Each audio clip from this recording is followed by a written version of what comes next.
Hey everyone, so what you're about to see is a video interview between myself and Dr. Bart Ehrman, who is well known as a Bible scholar and agnostic.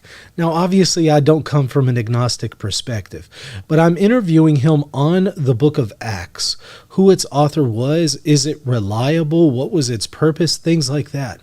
And I think it's important for Christians to consider these perspectives, even from skeptics and agnostics, because it helps Christians to be aware of various criticisms that are out there about the Bible, so as to better prepare to give a response for the reliability of the scriptures. And by the way, I will have at some point a review of the course that Dr. Ehrman is offering on the book of Acts, and I'll offer a Christian's perspective on it. So be aware that that's coming soon. Well, anyways, I hope you enjoy this video. So welcome to Reason and Theology, everyone. Your host, Michael Lofton, with returning guest, Dr. Bart Ehrman, making his third appearance on the show. Really excited to talk to him today about the book of Acts and his new course called The Genius of the Acts of the Apostles. Dr. Ehrman, welcome back. How are you? Well, thanks. I'm glad to be back. I'm doing well. Thanks.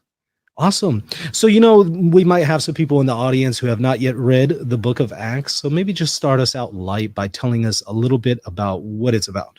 Yeah, it's the fifth book of the New Testament. After you get Matthew, Mark, Luke, and John, you get Acts, and you might expect you're going to get another account of the life of Jesus, because that's what the first four are. This picks up the story after the death and resurrection of Jesus, and it is an account of how Christianity spread throughout the world because of the work of the apostles, especially Peter and Paul. And so it's about their missionary works and how the church gets formed and how they preach to convert people and the persecutions that arise and these kinds of issues about the first. So it's our only account. It's our only account of the first 30 years of Christianity. So anybody interested in like how Christianity started, this is the obvious beginning point. Yeah, this is where you go. So, it raises the question, though, who exactly wrote it, when it was written, stuff like that. Is it reliable? Let's maybe dive into that. Yeah, well, those are among the big questions, and in this course, I'm going to be spending a lot of time. I can give you the shorthand on it. Sure. It's traditionally ascribed to Luke, the author of the Gospel of Luke. It is absolutely right, I think, that the same author wrote the two volumes, the life of Jesus in Luke, and then the life of the early church in Acts. Mm-hmm. I don't think we know who it was. And so the name Luke was attributed to this gospel later, but the author doesn't name himself. He appears to be writing sometime near the end of the first century. It's usually dated in the late 80s of the first century. So about 55, 60 years after the events many of the events it's narrating, the beginning events. Some scholars are now dating it later than that, saying that it actually was not written for another 40 years, 30 years after that. So like around 120, in which case it's 90 years after the beginning events. So that's kind of the who and the when. Sure. Well, how early or how late was it attributed, just by way of tradition, to Luke? The first time anybody says it was written by Luke is around in the 180s. Irenaeus, a church father, claimed that it was written by this person named Luke. So about 90 years after it was written, or 100 years after it was written. Okay. Was there a reliable tradition that they were operating with to make that decision? I know. Well, it depends whom you ask. I would say that I would say conservative Christian scholars would say, it's based on a longstanding tradition. Others, like me, would point out that if it was based on a longstanding tradition, there's no hint of the tradition anywhere else. It just comes out of the blue from Irenaeus. And so earlier authors actually quote this book and don't tell us who wrote it. So you have somebody like Justin Martyr quoting Luke and never say, this is written by Luke. And so it's a later attribution, and people could debate whether it's based on earlier traditions and debate whether it's reliable. Yeah. And I think that might be an interesting point to a lot of people in my audience who are Catholic, because one of the criteria for determining the New Testament canon is that it has to have been written either by an apostle or apostolic men. So there has to be some kind of, tradition that this goes back to the apostles in one way or another, which kind of brings me to my next point. How reliable is the book of Acts? Would you say, coming from your perspective, that it's pretty reliable when it comes to the history of events of what happened to the apostles, or is it just a fabrication or a mixture of the two? Yeah, it's really the big issue for me, because I'm really interested in it as a, as an account, as a kind of a piece of writing that's trying to describe things. And because the theology of the book is very interesting and very important, and his ideas, his views, his perspectives, all that's really important. But it's also important, for me at least, to know how accurate it is. If it describes an event happening, is that, actually how it happened or not? Hmm. And that's a complicated question that's much debated among scholars. I would say most critical scholars, who are kind of along the line that I have, is that in basic views, there are many important uh, actual events being described in here, in the sense that Christianity started out after Jesus' death, and they started out with the church in Jerusalem, and that Peter was the leader of that church, and Paul eventually converts to Christianity. Paul becomes a major missionary, spreading the word to Gentiles. These are things that I think are factually correct.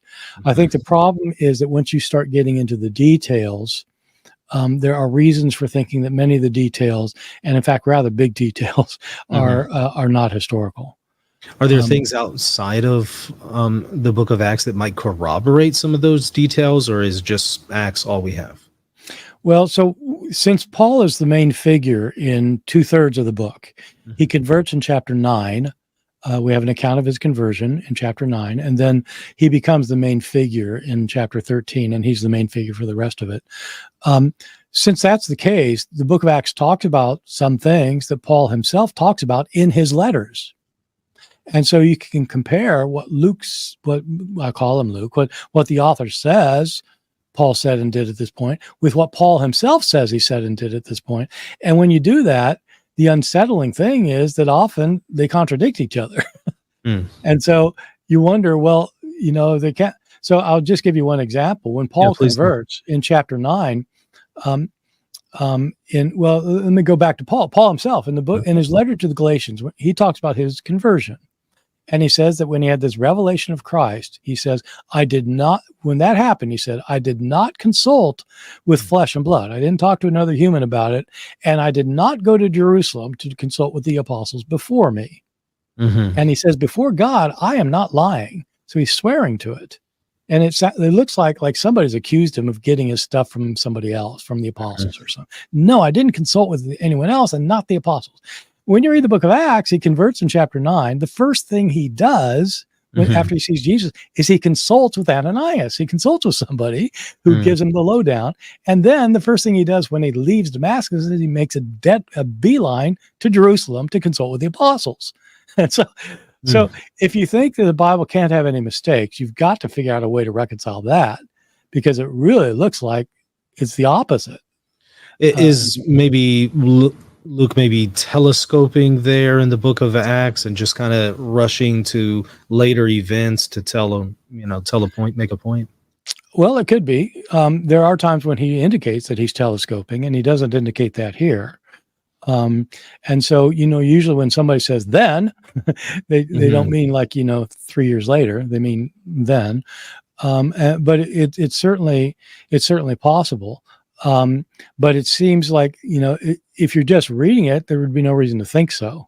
And so if that is the conclusion, it's usually because you have some other reason other than what the text is saying, to think so. And I that would see. be to reconcile these two. I see. Now, as I mentioned before, a lot of my audience is Catholic, although we also have some non-Catholics and also non-Christians watching, but the bulk is going to be Catholic. And so I suppose my question is this course going to be geared towards them, or beneficial at the very least for them? Or is this mostly from a skeptical point of view that might not Hmm. necessarily help them? No, this is a great question. And the material I'll be presenting in this course is material that these are views that I held when I was still a committed Christian, going regularly active in a church. Hmm. Uh, so it's not just like a skeptic's view trying to get people to like doubt the Bible. It's not like that at all. Hmm. It's trying to understand. The course is called The Genius of the Acts of the Apostles. It's trying to show how brilliant this book is. This is it's a fascinating story, and it ties closely to what happens in the Gospel of Luke. There are like things within the story you wouldn't notice unless somebody points out to you that, wow, that is interesting. And so there's going to be all of that. But then there's also the question is of how historically accurate is it? It's not, there are people who just say, yeah, you can't trust a thing in there. And I think that's crazy. There's a lot of stuff in there you can trust, but you have to evaluate it just like you do any other source and figure out what can you trust and what you can't. And so in terms of history, it is taking a historical point of view where you try to figure out what actually happened. In terms of understanding the book and seeing it as a valuable resource for your faith or for just kind of enjoying ancient literature, then the course is going to be really trying to focus a lot on that. Yeah. Now, another thing that I was curious about, I think it might be the first 8 chapters of Acts is about the Apostle Paul, but then the rest of the book is about Peter. The rest of the book is all about the Apostle Paul. Why is he such a central figure in this book, in your estimation? Well, whoever wrote this book saw Paul as the real hero of the faith, that he's the one who spread the gospel throughout the Gentile lands outside of Israel, that the apostles pretty much stayed in that area, in the area of Israel, among Jews, but that Paul's the one who took it to Gentiles. And this author is very interested in the question of how Christianity became a phenomenon throughout the world and not just a kind of a small Jewish sect. And it's a hugely important question historically, because if that had not happened, we would not have Christianity today. If the followers of Jesus, if they had all just stayed Jewish and converted fellow Jews, it would be, it'd be a group like the Pharisees or something, or, it'd be a Jewish group, but it wouldn't be the world's biggest religion. And so you've got 2 billion Christians in the world. And so the fact that Gentiles could convert made all the difference. Paul really is historically a major reason for that. And so Paul's Acts celebrates Paul for that reason.